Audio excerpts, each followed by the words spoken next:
38. Then the Lord answered Job on the throne. He said, Who is that darkness my courage with your words without knowledge? Raise yourself like a man, I will question you, and you shall answer me. Where were you when I laid the earth's foundation? Tell me, if you understand. Who marked out this mission? Surely you know. Who stretched a measuring line across it? On what were its buildings set? Or who laid its cushion, where the morning stars sang together and all the angels shouted for joy? Who shut up the sea behind the doors when it burst forth of the womb, when I made the clouds in garments and wrapped it in thick darkness, when I fixed the limits for it and set its doors and bars in place, when I said, This bar you may come and no farther. Here is where you proud waves halt. Have you ever given orders to the morning, or shown the dawn in a place that it might take me earth by the edge and shake the wicked out of it? The earth takes shape like a clay under a seal. Its features stand out like those of the garment. The wicked are denied their light, and their upraised arm is broken. Have you journeyed to the string of the sea, or walked in the recesses of the deep? Have the gates of earth been shown to you? Have you seen the gates of the shadows of death? Have you comprehended the vast expanse of earth? Tell me, if you know all this. What is the way of the booths of light, and where does darkness reside? Can you take them to their place? Do you know the path of their dwelling? Surely you know, but you were already born. You have lived so many years. Have you entered the storehouse of the snow, or seen the storehouse of the hail, which I reserve for times of trouble, for days of war and battle? What is the way to the place where lightning is dispersed? Of the place where the east winds and scattered over the earth, who cuts the channel for the torments of rain and the path for the thunderstorm, to water a land where no one lives, a desert with no one in it, to satisfy a desolate wasteland and make it sprout with grass. Does the rain have a father, whose waters and drops of dew, from whose womb comes from ice, and gives birth to the frost from the heavens, when the waters become hard as stone, when his surface of the deep is frozen? Can you bind the beautiful Pleiades? Can you loose the course of Orions? Can you bring aboard of the constellations in their seasons, or lead out of the bear with these cubes? Do you know the law of the heavens? Can you use that of God's dominion or over the earth? Can you raise your voice to clouds and cover yourself with the blood of water? Do you send the lightning bolt on their way? Do they report to you, Here we are? Who endowed the heart with wisdom, or gave understanding to the mind? Who has the wisdom to count the clouds? Who came tip over the water jar of the heavens? When the dust became hard and the clouds of earth stick together, do you hunt the prey for the lowlands and satisfy the hunger of lions when they crouch into the dens or lie in the wait in the thicket? Who provides food for a raven when its young cry out to God and wander about for lack of food? 39. Do you know when the mountain goats give birth? Do you watch when the dew bears her fawn? Do you count the months till they bear? Do you know the time they give birth? They crouch down and bring forth their young. Labor pains are ended.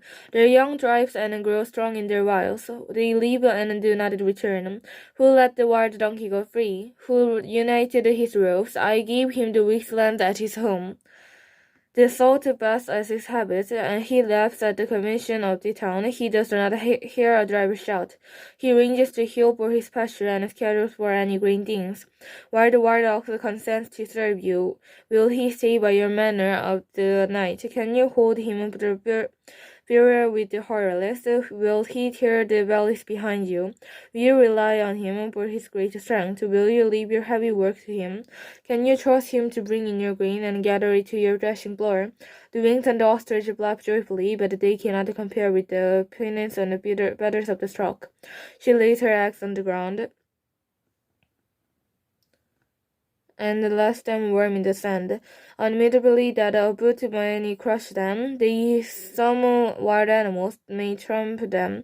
She treats her young harshly as if they were not hers. She cares not that her labor was in vain, for God did not endue her with wisdom, or give her a share of good sense. Yet when he spreads her feathers to run, she laughs at horse and riders. Do you give the horse his strength, or clothe with the neck with a flowing mane?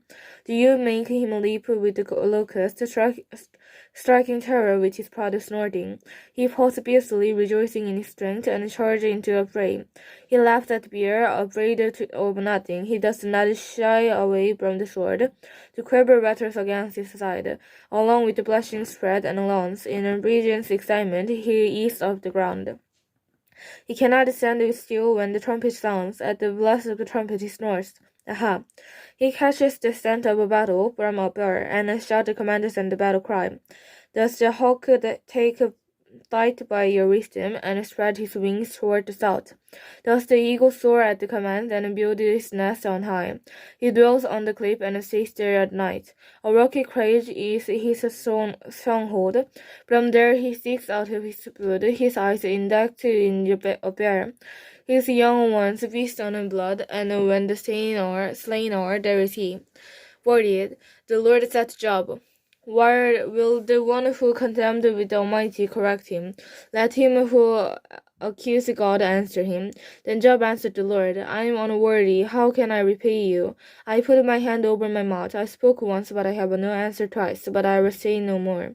Then the Lord spoke to Job out of the storm. Brace yourself like a man, I will question you, and you shall answer me. Would you destroy my justice? Would you condemn me to justice yourself? Do you have an arm like a ghost, and can your voice thunder like this? Then adorn yourself with glory and splendor, and clothe yourself in honor and majesty. Unleash the fury of your word. Look at every proud man and bring him low. Look at every proud man and humble him. Crush the wicked where they stand. Bury them all the dust together. Shroud their face in the grave. Then I myself will admit to you, and your own right hand can save you. Look at the beneath, where I made among with you, and which beasts on the grass like an ox. What strength has his in the loins, what power in the muscles of the belly.